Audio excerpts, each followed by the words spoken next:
ये 19 फरवरी 1982 को न्यूयॉर्क में रोचेस्टर के उपनगर ब्राइटन में एक सामान्य दिन था, लेकिन क्राउज़नेक परिवार के लिए ऐसा नहीं कहा जा सकता था।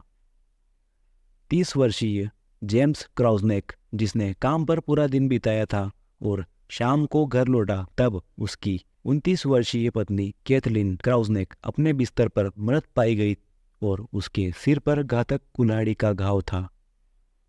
उस भयावह दिन क्राउज़नेक के घर पे क्या घटनाएं घटी होंगी? ऐसे जघन्य अपराध को करने के लिए कौन जिम्मेदार हो सकता है? आखिर मामले का खुलासा कब और कैसे हुआ?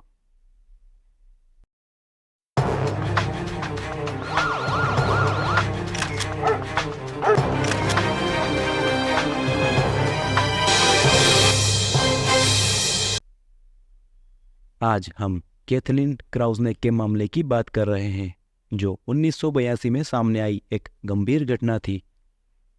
तो चलिए बिना किसी देरी के इस मिस्ट्री कहानी की गहराई में उतरे। ब्राइटन एक दिलचस्प उपनगर है जो रोचेस्टर के एक आकर्षक शहर के बीच बसा है। ये सुरमई शांति और सुलभता का एक अनूठा मिश्रण प्रस्तुत करता है। ये ट्री लाइन सड़कों, सुव्यवस्थित पार्क और समुदाय की एक विशिष्ट भावना का दावा करता है। पास में ही रोचेस्टर शहर होने के कारण यहाँ के निवासियों को शहरी सुविधाएं भी उपलब्ध हो जाती है, जो कि सर्वश्रेष्ठ है। उपनगरीय जीवन का शांत माहौल और अपने टॉप रेटेड स्कूलों और परिवार के मित्र जैसे लोगों के साथ इस शहर में रहने की कई सुविधाएं हैं। ब्राइटन इन सभी आकर्षण के बीच एक आधुनिक उपनगरीय हेवन के सार को दर्शाता है। ये जानना दिलचस्प है कि इस तरह के गहरे प्रभाव वाले मामले जिन्हें हम आज कवर करेंगे, वो 14 अप्रैल 1952 को ब्राइटन के मध्य में सामने आई थी। कैथलीन रोज स्क्लेसर का जन्म माउंट क्लेमेंस, मिशिगन, यूएसए में हुआ था।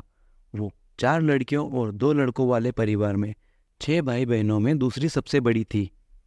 उसकी माँ एना टेरेसा स्क्लेसर, जो कि एक गृहिणी थी, और उसके पिता रॉबर्ट स्क्लेसर ने एक ट्रक ड्राइवर के रूप में काम किया। शुरू में उन्होंने कंक्रीट परिवहन में लगी कंपनी में काम किया और अंत में उन्होंने अपना खुद का बजरी व्यवसाय स्थापित करने के लिए उद्यमिता में कदम रखा, जिसे स्क्लेसर ट्रकिंग के नाम से जाना जाता था। कैथलीन, जिसे उनके करीबी लोग प्यार से कैथी के नाम से बुलाते थे, उसने एक गतिशील और उत्साही व्यक्तित्व का परिचय दिया, चाहे वो खेल में हो या अपने शैक्षणिक कार्यों में। उसकी उज्जवल और जीवंत उपस्थिति ने मिशिगन हाई स्कूल में उसकी लोकप्रियता में योगदान दिया, जहां उसे हाई स्कूल में नामांकित किया गया था। भाग्य ने उसे एक जेम्स क्राउज़नेक नाम के व्यक्ति से मिलाया, जो कि शहर के एक प्रभावशाली परिवार से आने वाला मिलनसार व्यक्ति था। भाग्य ने दोनों के लिए ठोस योजनाएं बनाई थी, फिर भी प्रेमी बनने की उन दोनों की यात्रा हाई स्कूल के दौरान सामने नहीं आई। ये पश्चिमी मिशिगन विश्वविद्यालय की बात है, जब उनके बीच की चिंगारी भड़क उठी और मई 1974 को माउंट क्लेमेंट के चर्च में दोनों ने शादी कर ली। 1975 तक कैथी के पास स्नातक की डिग्री थी, जबकि जेम्स ने सफलतापूर्वक अपनी मास्टर डिग्री हासिल की थी। वो बाद में फोर्ट कॉलिंस, कोलोराडो की ओर चले गए, जहां जेम्स ने कोलोराडो स्टेट यूनिवर्सिटी में पीएचडी की पढ़ाई शुरू की। वो अपने जीवन का आनंद अच्छे से ले रहे थे, लेकिन कैथी को कोलोराडो में शिफ्ट होने के तुरंत बाद गर्भपात हो गया, जिससे कैथी का दिल टूट गया। हालांकि 1978 में उनकी किस्मत बदल गई, क्योंकि उन्होंने फोर्ट कॉलिंस में अपनी बेटी सारा को जन्म दिया।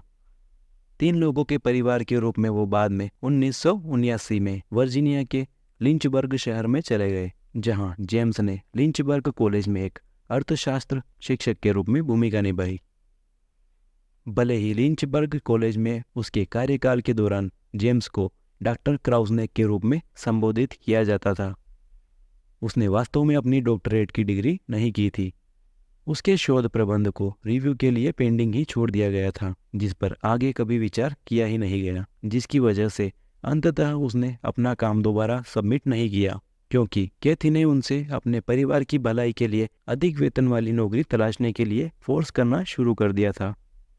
जेम्स ने शुरुआत में अनिच्छा प्रदर्शित की, हालांकि कॉलेज में उसकी सैलरी बढ़ाने के लिए उसकी याचिका खारिज कर दिए जाने के बाद उसने अंततः एक बेहतर नौकरी हासिल करने का संकल्प लिया।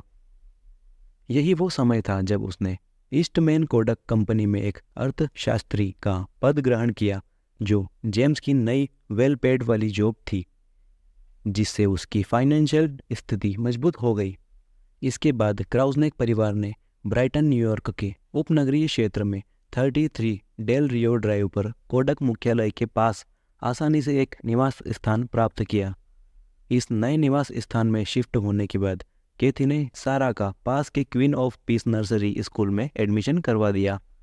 अब परिवार की समृद्धि में वृद्धि के बावजूद कैथी को सारा के स्कूल जाने और यहाँ तक कि नृत्य कक्षाओं में भाग लेने के साथ अकेलापन महसूस होने लगा और उसका पति काम में अक्सर व्यस्त रहता था। कैथी ने खुद को घर पर अकेले काफ़ी समय बिताते हुए पाया। हालांकि ये चिंताएं उसके दिमाग पर भारी पड़ रही थी, लेकिन उसे इस बात का जरा भी एहसास नहीं था कि भाग्य ने अप्रत्याशित चुनौतियों का सामना लिखा है। 19 फरवरी 1982 की शाम को क्राउज़नेक परिवार के साथ एक भयावह घटना घटी। उस दुर्भाग्यपूर्ण शाम को पुलिस को एक इमरजेंसी 911 कॉल प्राप्त हुई, जिसमें क्राउज़नेक परिवार के भीतर एक दुखद घटना का विवरण दिया गया था। जेम्स काम पर से एक थका देने वाले दिन के बाद घर लौटा था, लेकिन जो उसका इंतजार कर रहा था वो पूरी तरह से विनाश का एक दृश्य था। उसकी पत्नी कैथी उसके बिस्तर पर बेजान पड़ी थी। कुल्हाड़ी अभी भी उसकी खोपड़ी में धसी हुई थी और पूरे बिस्तर पर खून बिखरा हुआ था।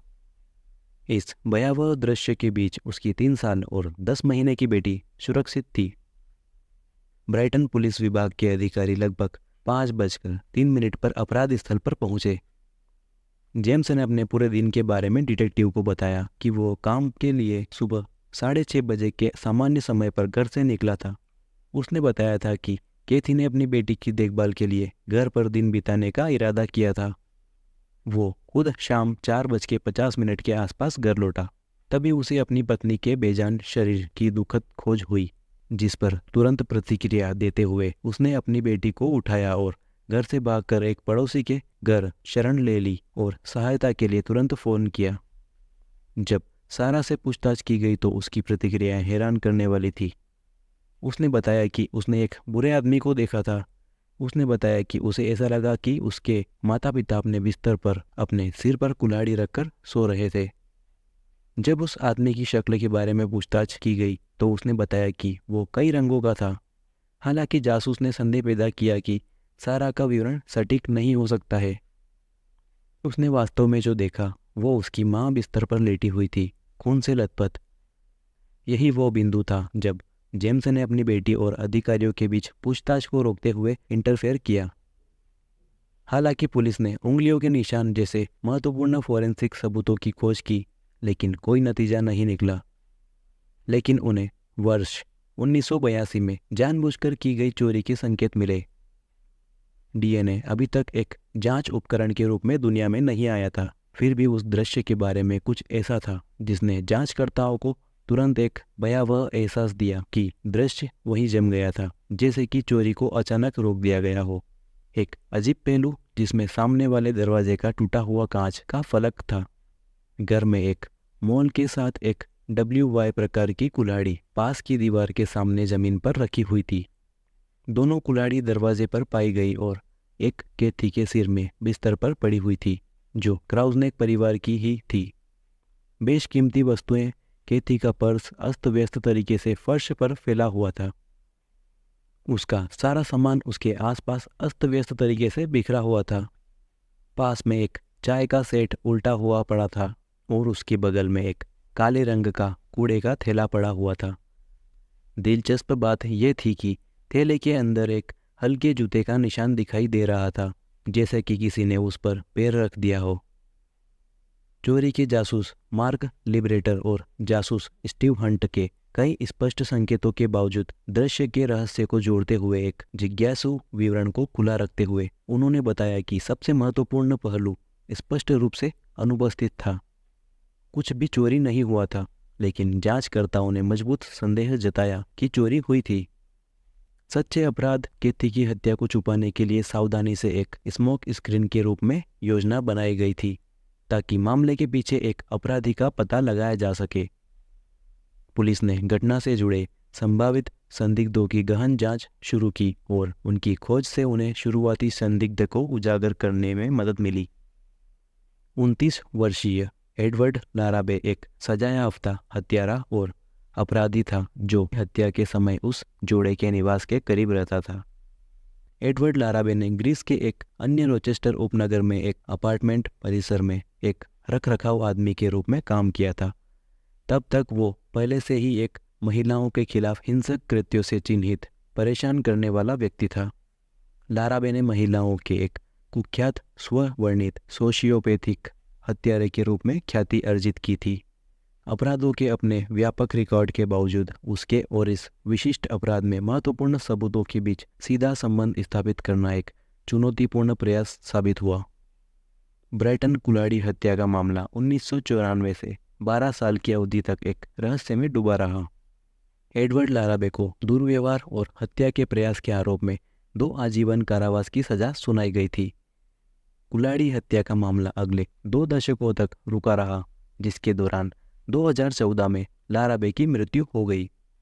हालांकि अपने निधन से पहले उसने कई अपराधों को स्वीकार किया था, जिसमें 1991 में रोचेस्टर के एक उपनगर ग्रीस के एक संगीत शिक्षक स्टेफनी कुपचिंग्स की हत्या भी शामिल थी। उसके अलावा एक और बयान था जिसने जांचकर्ताओं का ध्यान आकर्षित किया था, जो सीधे तौर पर इससे जुड़ा था। लाराबे ने खुलासा किया कि वो फरवरी 1982 में हुई कैथलीन क्राउज़नेक की ब्राइटन एक्स हत्या के लिए भी जिम्मेदार था। फिर भी डिटेक्टिव की सोच स्थापित समय रेखा और उस अपराध के विवरण से अलग थी जिसके बारे में उसने दावा किया था कि उसने 1981 की गर्मियों में क्राउज़नेक की हत्या की थी। जब वास्तव में फरवरी 1982 में हत्या हुई थी, तब उसने गलत तरीके से उसकी उम्र 30 वर्ष बताई थी, लेकिन जब कुल्हाड़ी से घातक वार किया गया तो वो 29 वर्ष की थी। इन विसंगतियों ने उसके कबूलनामे पर संदेह पैदा कर दिया, जिससे इस अधूरे समाधान के बावजूद महत्वपूर्ण प्रश्न अनुत्तरीय रह गए। पुलिस असंतुष्ट रही। उन्होंने न केवल इसे बंद करने की कोशिश की, बल्कि इस मोड़ पर मामले को समाप्त करने के बजाय ठोस नतीजे लाने की भी कोशिश की। वो एक बार फिर अपनी तलाश में लगे रहे। 1982 में कैथी की मौत के अगले दिन उनका जांच फोकस जेम्स क्राउज़नेक पर केंद्रित हो गया। जेम्स सारा के साथ माउंट क्लेमेंस लौट आया था, जो उस समय अपने चौथे जन्मदिन से सिर्फ 2 महीने दूर थी। जेम्स ने दूसरी शादी कर ली, जो 9 महीने बाद ही अचानक समाप्त हो गई। संयोग से सारा के जन्मदिन के अगले दिन उसने अपने दोस्तों को बताया कि उसने सारा को एक मां की उपस्थिति प्रदान करने के लिए शादी की थी। हालांकि उनकी पत्नी ने बाद में कहा कि उनका मानना है कि जेम्स छोटे बच्चे के साथ उनकी बढ़ती निकटता से असहज महसूस कर रहे थे। इसके अलावा उन्होंने 1990 के दशक की शुरुआत में उनके अचानक चले जाने पर सदमे और घबराहट व्यक्त की थी। जेम्स वाशिंगटन राज्य में शिफ्ट हो गया था। उन्होंने 2 बार और शादी की। उन्होंने फॉर्च्यून 500 कंपनी के वेयरहाउसर की एक सहायक कंपनी के साथ एक पेशेवर यात्रा शुरू की, जो धीरे धीरे कैलिफोर्निया और जॉर्जिया में रैंकों में चढ़ गई। अंततः वो कंपनी में एक पद ग्रहण करते हुए मुख्य कॉर्पोरेट मुख्यालय वाशिंगटन राज्य में लौट आया।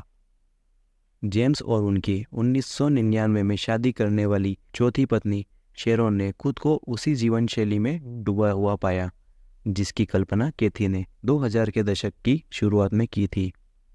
जेम्स और शेरोन ने 2009 में अपने जीवन में एक और बेटी को जन्म दिया। उन्होंने गिग हार्बर शहर के लोकप्रिय इलाके में टेकोमा के पास एक फ्रांसीसी देश का निवास स्थान खरीदा। इस कदम ने उन्हें एक विशाल 4 बेडरूम वाला आवास प्रदान किया, जिसमें मास्टर बेडरूम के भीतर एक अपरंपरागत फायरप्लेस सहित 3 फायरप्लेस और शामिल थे। उनका घर अच्छी तरह से सुसज्जित मैदानों और कैंटरबरी कंट्री क्लब के 8वें फेयरवे के सुंदर दृश्य से परिपूर्ण था। इस बीच सारा टेक्सास में शिफ्ट हो गई और अपना खुद का परिवार शुरू किया। फिर भी वो अपने पिता और सौतेली माँ के साथ जुड़ी रही और अक्सर उनसे फ़ोन पर बात करती थी। जेम्स ने जल्द ही उद्योग के भीतर कई भूमिकाएं हासिल की, जिसमें हार्वर्ड विश्वविद्यालय के आवास अध्ययन के लिए संयुक्त केंद्र की संचालन समिति में एक पद भी शामिल था। उन्होंने 2012 में साउथर्न फॉरेस्ट पाइन एसोसिएशन के निर्देशक मंडल में एक पद भी ग्रहण किया। क्राउज़नेक ने स्कॉट्सडेल एरिज़ोना क्षेत्र में दूसरा निवास प्राप्त करके अपनी अचल संपत्ति का विस्तार किया। उनका नया आवास एक मंजिला दक्षिण पश्चिमी एडोबी स्टाइल का घर था, जिसमें एक ढका हुआ आंगन आदर्श रूप से पड़ोस में एक टेराविल कुआक के भीतर स्थित है। ये मूवमेंट वेयरहाउजर के सॉफ्टवुड्स डिवीज़न में मार्केटिंग एंड सेल्स के वाइस प्रेसिडेंट के पद से जेम्स के रिटायरमेंट के बाद हुआ, क्योंकि जेम्स ने अपनी आशंकाओं के अनुरूप जीवन का आनंद लिया। कैथी के परिवार के लिए एक विपरीत स्थिति बनी रही, जो लंबे समय तक कानून प्रवर्तन और न्याय के लिए तरसते रहे। वो अपने विश्वास में दृढ़ रहे। जेम्स के खिलाफ पर्याप्त सबूत उनके लंबे समय से चले आ रहे संदेह को साबित करने के लिए आवश्यक थे। इस दृढ़ संकल्प के कारण उन्होंने 2015 में उन्नत फोरेंसिक परीक्षाओं की जांच की, दशकों पुराने मामले पर नए दृष्टिकोण की तलाश की। दुर्भाग्य से ये प्रयास सफल नहीं हुए। अप्रैल 2015 में एक बार फिर कोई निर्णायक परिणाम नहीं निकला। जिला अटॉर्नी सेंड्रा डेल और उनकी टीम ने इस बार अधिक सटीक दृष्टिकोण के साथ अपनी जांच फिर से शुरू की। उन्होंने ऐसे किसी भी सबूत को उजागर करने की खोज शुरू की जो पिछले एक जरूरी सबूत से बच गए थे। निवास के भीतर एक टूटी हुई खिड़की से प्राप्त कांच से बना एक नाजुक नीला फाइबर था। डिटेक्टिव की टीम का लक्ष्य इस फाइबर को घर में पहले से अप्रयुक्त नीले निस मोजे के साथ सहसंबंधित करना था। हालांकि संपूर्ण परीक्षण से पता चला कि घर के बाहर किसी स्रोत से कोई डीएनए ट्रेस उत्पन्न नहीं हुआ था। इस खोज ने उस अपराध के लिए किसी बाहरी अपराधी के जिम्मेदार होने की धारणा को काफी हद तक कमजोर कर दिया था और इस सफलता के साथ एडवर्ड लाराबे हत्यारा नहीं हो सकता था। सेंड्रा और उनकी टीम ने अपना ध्यान एक संभावित संदिग्ध कैथी के पति जेम्स पर केंद्रित कर दिया। हालांकि उन्होंने चुनौती को पहचाना कि केवल परिस्थिति जन्य सबूतों के आधार पर आरोप लगाने में सक्षम नहीं होना चाहिए। इसके अलावा एक अतिरिक्त जटिलता है कि कैथी की मृत्यु के समय जेम्स को उसके घर से बाहर कर दिया गया था। जून 2015 में हत्या के संदिग्ध के रूप में उसे प्रभावी ढंग से समाप्त कर दिया गया। पुलिस प्रमुख हेंडरसन और कैप्टन केथल ने एक बैठक में भाग लिया। बैठक के दौरान एफबीआई बफेलो कोल्ड केस समूह ने प्रश्न और उत्तर सत्र के बाद समूह को कैथी क्राउज़नेक के मामले का विवरण प्रस्तुत किया, जिसमें पूरे मामले को आगे बढ़ाने के तरीके पर विभिन्न दृष्टिकोण का आदान प्रदान हुआ। फाइल को डिजिटल रूपांतरण के उद्देश्य से एफबीआई को सौंप दिया गया। चीफ हेंडरसन भी कैथी क्राउज़नेक के परिवार के पास पहुंचे और उन्हें मामले की अद्यतन स्थिति के बारे में सूचित किया। एक साल बाद अप्रैल 2016 में ब्राइटन पुलिस के डिटेक्टिव मार्क लिबरेटर और स्टीवन हंट ने गिग हार्बर वाशिंगटन में जेम्स क्राउज़नेक के आवास पर अप्रत्याशित दौरा किया। एक साक्षात्कार के दौरान जासूस लिबरेटरी ने सीधा रुख अपनाया। उन्होंने जेम्स से सीधा सवाल किया कि क्या वो अपनी पत्नी की मौत में शामिल थे। जेम्स ने नकारात्मक जवाब देते हुए कहा कि उन्होंने कैथी को नहीं मारा। जवाब में लिबरेटरी ने अपना अलग दृष्टिकोण व्यक्त करते हुए कहा कि उनका मानना है कि जेम्स वास्तव में हत्या के लिए रिस्पॉन्सिबल है। जेम्स की ओर से हत्या स्वीकार नहीं किए जाने के कारण जांचकर्ताओं को चुनौतियों का सामना करना पड़ा और अपने संदेह को पुष्ट करना पड़ा। इस प्रकार 2018 में ब्राइटन पुलिस विभाग और मोनरो काउंटी डिस्ट्रिक्ट अटॉर्नी के कार्यालय ने एक सक्रिय कदम उठाया। उन्होंने पैथोलॉजिस्ट और पूर्व न्यूयॉर्क की स्पेशलिस्ट को सूचीबद्ध किया। मुख्य चिकित्सा परीक्षक माइकल बेयन ने अक्टूबर 2019 में कैथी की मौत की संभावित समय सीमा पर एक वैकल्पिक परिप्रेक्ष्य पेश किया। 37 साल की लंबी अवधि के बाद मोनरो काउंटी ऑटोप्सी टॉक्सिकोलॉजी की इस व्यापक समीक्षा के बाद एक महत्वपूर्ण सफलता सामने आई। अपराध स्थल की ऑटोप्सी तस्वीरें और पुलिस रिपोर्ट दस्तावेजीकरण। डॉक्टर बेन ने एक आलोचनात्मक टिप्पणी प्रस्तुत की। उन्होंने सुझाव दिया कि कैथी की मृत्यु संभवतः सुबह 3:30 बजे के आसपास हुई थी। इस रहस्य खुलासे में पर्याप्त महत्व था क्योंकि अभियोजकों ने अनुमान लगाया था कि कैथी की मृत्यु के समय जेम्स घर पर ही रहा होगा। निष्कर्षों के साथ इस नई जानकारी का अभिसरण सेंड्रा और उनकी टीम की जांच से 1 नवंबर 2019 को मामले की स्पष्ट तस्वीरें मिलना शुरू हो गई थी। 68 वर्षीय जेम्स क्राउज़नेक पर औपचारिक रूप से अभियोग का आरोप लगाया गया था। आरोप के ठीक एक सप्ताह बाद जेम्स क्राउज़नेक ने रोचेस्टर हॉल ऑफ जस्टिस में अधिकारियों के सामने आत्मसमर्पण कर दिया। हालांकि न्यूयॉर्क में बाद की अदालती सुनवाई के दौरान जेम्स ने 6 सितंबर 2022 को कैथी क्राउज़नेक के दुखद घटना के पूरे 40 साल बाद दोषी नहीं होने की याचिका दर्ज की। उसके पति जेम्स क्राउज़नेक को उसकी हत्या के लिए मुकदमे में लाया गया था। मोनरो काउंटी जिला अटॉर्नी सेंड्रा डेल ने दृढ़ता से कहा कि उनको अटूट विश्वास था कि कैथी की मौत के लिए जेम्स ही जिम्मेदार है। इसके विपरीत बचाव पक्ष के वकील बिल इयोन ने अपने मुवक्किल की बेगुनाही के लिए दृढ़ता से तर्क दिया और जोर देकर कहा कि जेम्स क्राउज़नेक को उसकी पत्नी की हत्या के अपराध के रूप में इंगित करने वाला कोई ठोस सबूत नहीं है। इस पर अभियोजकों ने तेजी से एक विशेष गवाह पेश किया जिसने पुष्टि की कि कूड़े के थैले में पाए गए जूते का निशान एक विशिष्ट प्रकार के जूते से मेल खाते हैं, विशेष रूप से एक नाव जूते से। ऐसे जूतों की एक जोड़ी को 1982 के अपराध स्थल के बेडरूम की तस्वीर में कैद किया गया था। हालांकि उस अवधि के दौरान जेम्स ने जो जूते पहने थे उनका ये पता लगाने के लिए परीक्षण नहीं किया गया था कि वे हैं या नहीं। पद चिन्ह के अनुरूप परिणाम स्वरूप सबूत की ये पंक्ति भी 22 सितंबर 2022 को समापन तर्कों की डिलीवरी के बाद अनिर्णायक हो गई। अदालत ने मामले को जूरी पर छोड़ दिया। उनका विचार विमर्श जेम्स के अपराध या निर्दोषता और कैथी की हत्या का निर्धारण करेगा।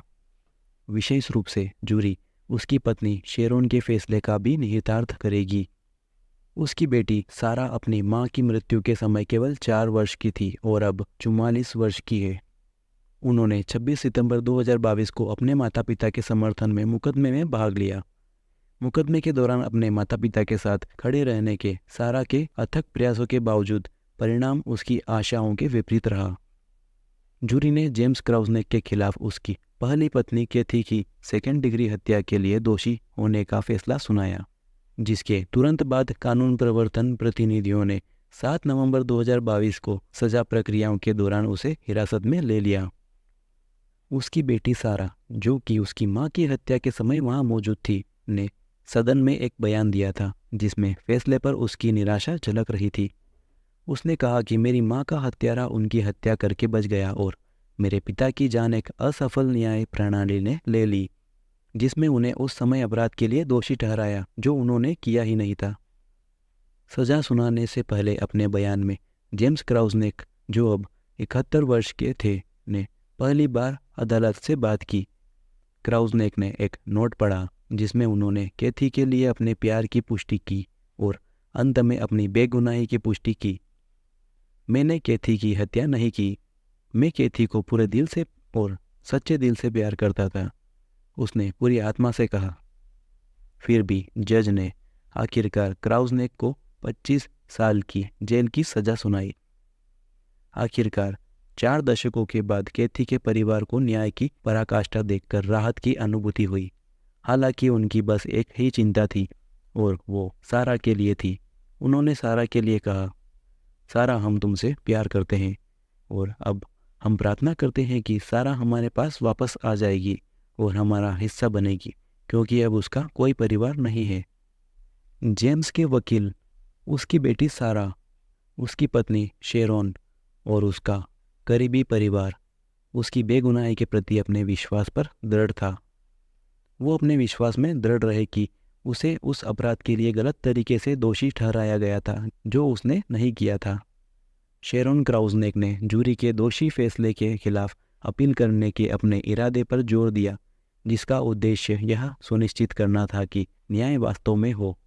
लेकिन फिर भी 5 मई 2023 को फैसला सटीक रूप से बरकरार रखा गया। जेम्स क्राउज़नेक का शुक्रवार दोपहर को रोम, न्यूयॉर्क में मोहक सुधार सुविधा के अस्पताल में 71 वर्ष की आयु में निधन हो गया। उसके कैंसर का निदान उसके कारावास के बाद ही सामने आया था। जेम्स की डेथ उसके 6 महीने बाद हो गई थी।